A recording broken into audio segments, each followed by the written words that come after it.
So welcome, folks. Yeah, nice to see the names over there. Thank you to whoever said yesterday that it appeared that we were double booked. You were correct, and so this was the arrangement we got since both were publicized in different ways. So Meg took the 7 a.m. I'm taking the 8 a.m. And that's how we're proceeding. I know normally we reserve the 8 a.m.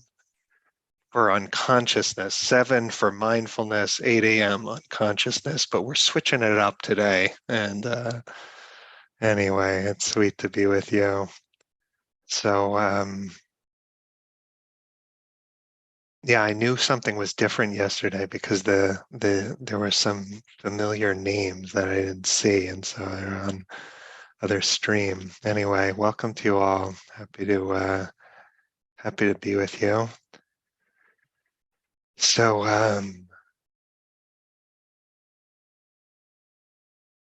yeah, that's it. Let's yeah, we enter into the Dharma. Enter into the Dharma. In this ritual we create in practicing together, maybe beginning each of our days with a kind of reminder, and the reminder of the Dharma becomes very tactile, even just to say those words, to enter into the Dharma, has a kind of its own effect. And this very dense web of meanings and connotations, of memory, of feeling, is evoked for me in that phrase. For you, you find your own, to enter into the Dharma. And so not to get burdened with the sense of technique and doing and busyness and fixing myself and doing a kind of psycho-spiritual surgery on my own heart. No. Just entering into the Dharma.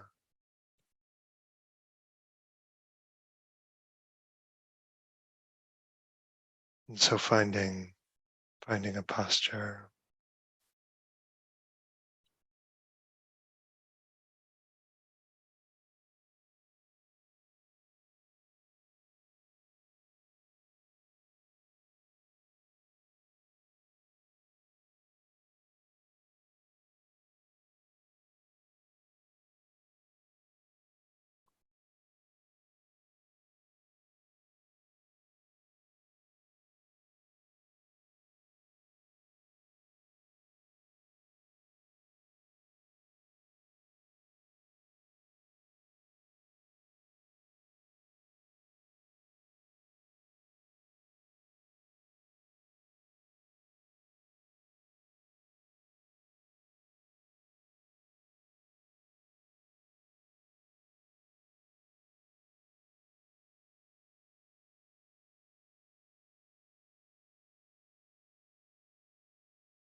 Letting the nectar settle to the bottom of the glass of juice, as Thich Nhat Hanh says.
We recollect Buddha Dhamma Sangha,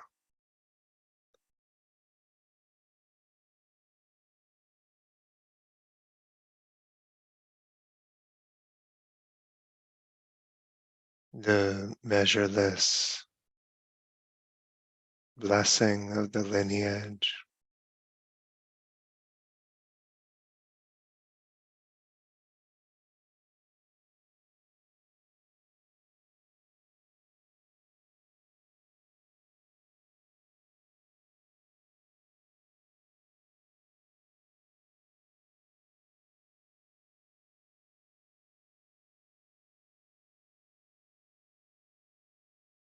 So many ways to suffer, and so few ways to be free.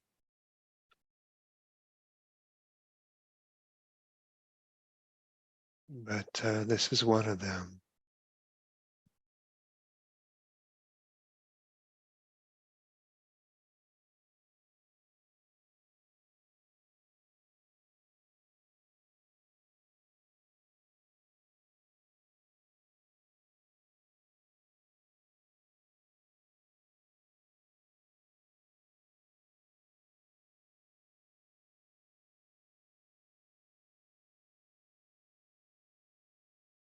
So we wrap ourselves up in that Dharma blanket of sorts, sense of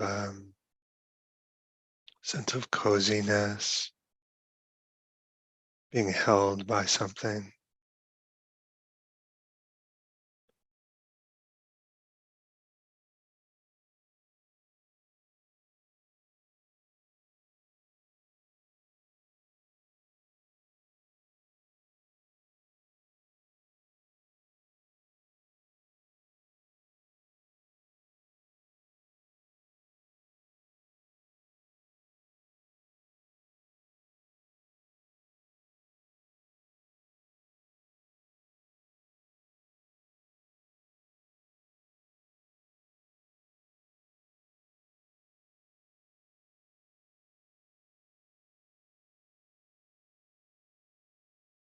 Then the breath begins to remind us of the Dharma, remind us of devotion,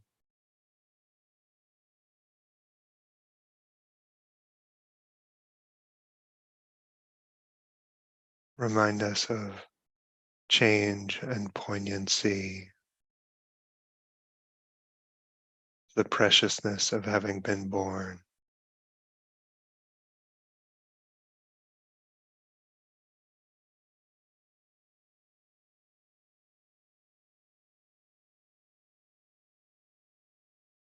You just let all that suffuse body and mind.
letting life come to awareness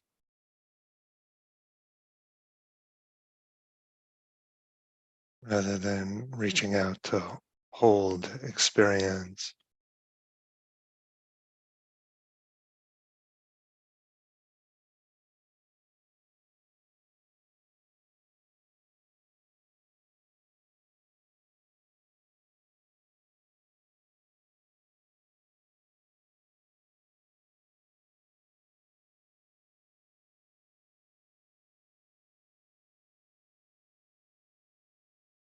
The heart in a kind of posture of surrender,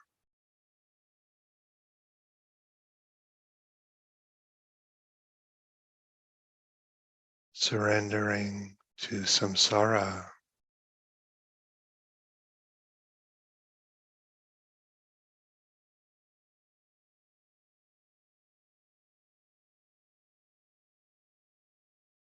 surrender to imperfection,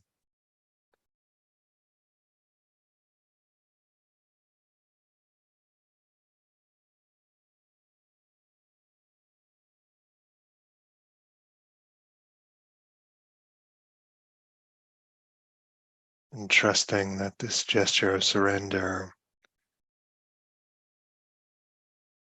strengthens rather than weakens the heart.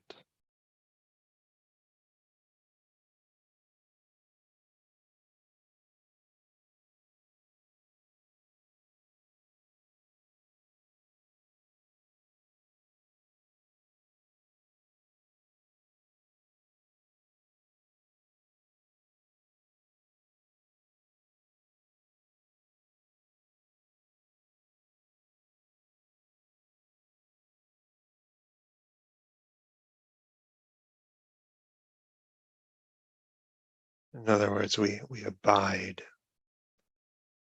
in receptivity.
Our mind must always doing double duty, trying to shore up our lives.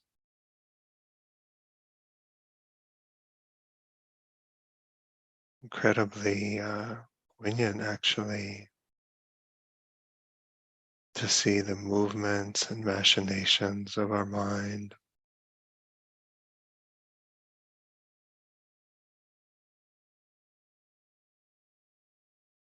It testifies to the bigness of the world and the fragility of our condition.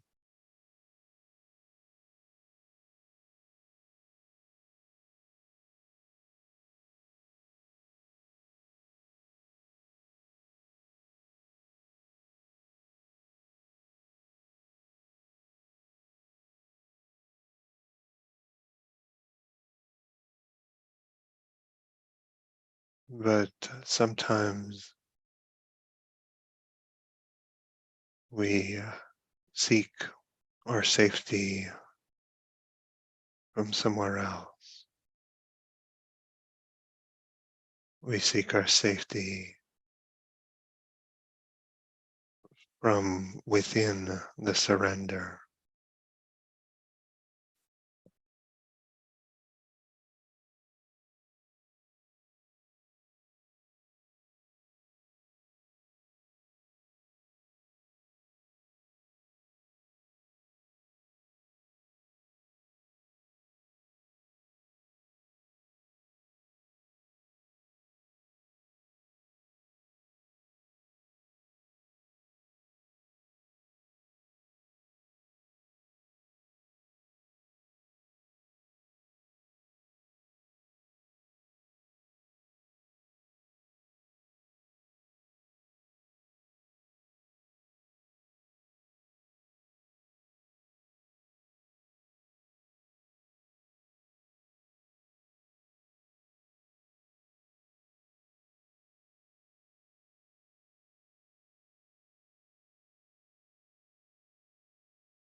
Our heart can be nourished even by imperfection.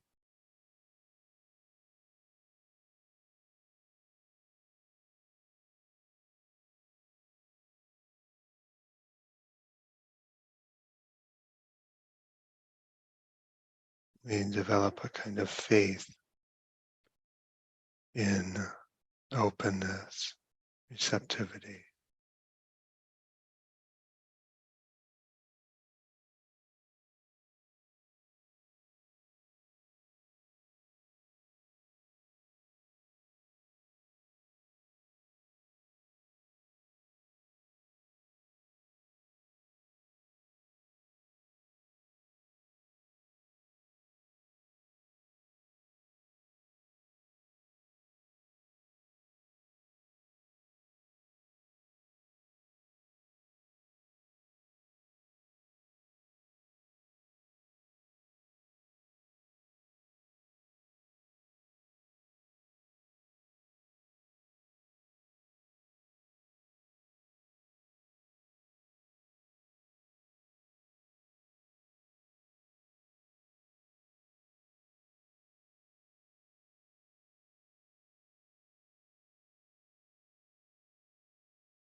Okay, so oh yeah, welcome to all. Um, so at the end, towards the end of his life, reflecting on his kind of happiness and suffering, Leonard Cohen was asked by an interviewer about his kind of his art, and asked if he suffered in the ways that he used to, and he says no, and then adds, "It's not so much that I got what I was looking for, but the search itself dissolved." So yesterday, the theme was wonder and awe, and today it's surrender. Surrender. And surrender is not so much a word from our tradition, associated more with monotheistic traditions, and so a couple of beautiful lines from Augustine's Confessions. We are but a particle of thy creation. Thou awakest us to delight in thee praise, for thou made us for thyself, and our heart is restless until it repose in thee. Hide not thee face from me, let me die, lest I die, only let me see thy face. My soul is like a house, small for you to enter, but I pray you to enlarge it. It is in ruins, but I ask you to remake it. It contains much that you will not be pleased to see. This I know and do not hide. But who is to rid it of these things? There is no one but you.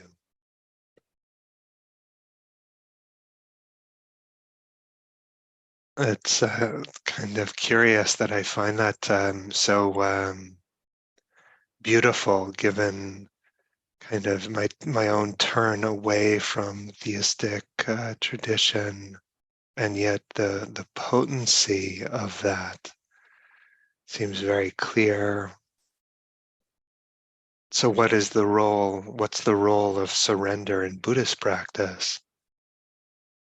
On the one hand, we are encouraged to be independent, to be the phrase Gil loves, independent in the Dharma, to verify the teachings for ourselves, that famous, language from the Kalama Sutta, when you yourselves know, yeah, when you know for yourself that these practices, these teachings are skillful, when you know for yourselves. There is a kind of theme of it, of in the resourcefulness of the individual heart. In this fathom-long body, we find suffering and its end, and uh, and so there is this self-sufficiency, something like this. Maybe that's not right, self-sufficiency, but there is a kind of encouragement, certain kind of self-reliance. And surrender, of course, it's a dangerous thing and word. And many of us at some point have surrendered to bad ideas or bad people, bad habits. And so I'm cautious with that word, but so much of the goodness of the path requires surrender. Our power, maybe we say, in the Dharma comes from a kind of surrender. And we're not surrendering in this tradition to someone exactly, but surrendering to the moment and trusting that it will shape our heart well. The will to power, the urge to possess or dominate, control, possess, dominate, control ourself. This can't take us deep into the Dharma. It's like all of that willfulness is such a tangle of so much intense feeling, affect.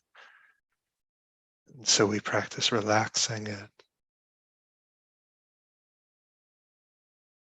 For me, the kind of willfulness seems to draw, my own willfulness in practice seems to draw its energy from something like a tangle deep in my own heart. It feels almost like this very primitive anger or control, and that willfulness kind of masquerades as dhammacchanda, a longing for the Dharma, or it masquerades as virya, a kind of energetic vigor. But we must all kind of ask, like, what does practice look like on the other side of your willfulness? And the most transformative practice really unfolds when our ego is all out of moves, you know. And that beautiful passage from the Confessions is like, oh yeah, the ego's all out of moves there. And so the path, in a sense, it begins with surrender, to acknowledge at the beginning that I don't know exactly how to live. I know that this can't work out the way I've been doing it, but I don't know exactly how to live. Let me open to the wisdom of a lineage. To be present, just to be present, it is really another way of saying we're ceasing our attempts to govern the future, to make this moment about some future moment of security, to make the present a down payment on some future happiness. And we have this sense of always deploying mindfulness to solve this problem or that problem, but mindfulness itself is a kind of surrender, and the receptivity and openness to the moment. This is a kind of surrender. Our mind wants to do something to the moment rather than be changed by it, to do something to the breath rather than be changed by it, to be suffused by it. And so rather than fidgeting with samsara, we're opening radically to non-control, and that is surrender. In order to forgive samsara, we have to surrender to it, at least in moments,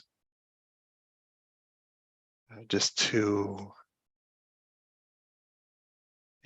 pause deeply in the sense of like, okay, I'm not going to be able to work out the imperfections in this realm. surrender involved in that. And in order to relinquish stories that no longer serve us, we have to surrender to not knowing, like repairing a ship at sea a little bit.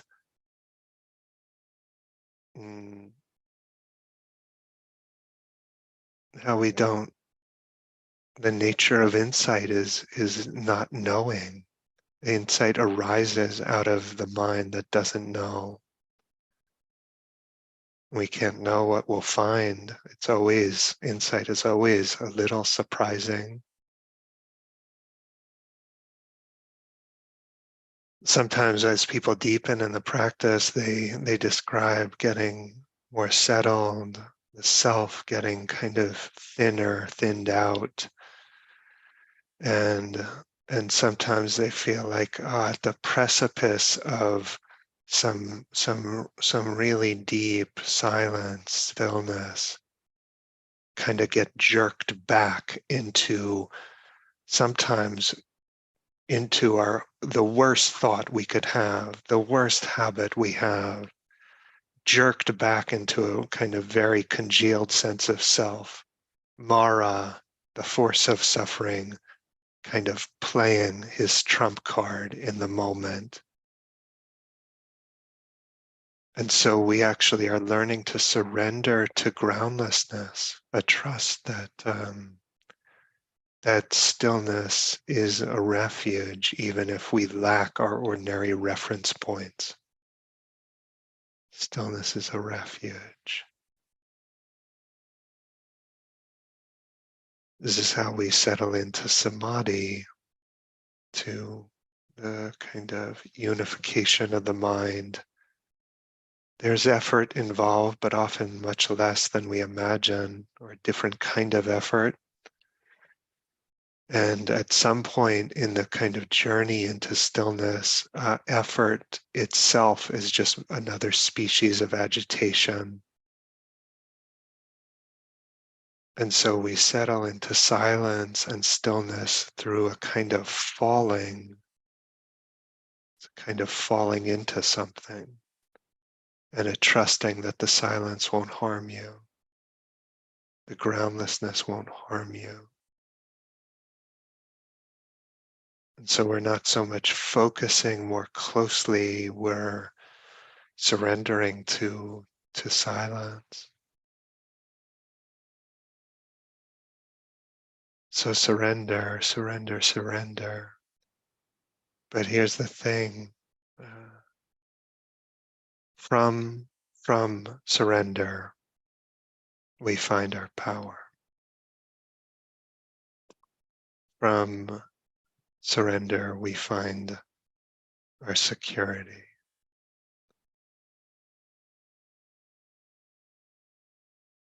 To offer this for your consideration this morning.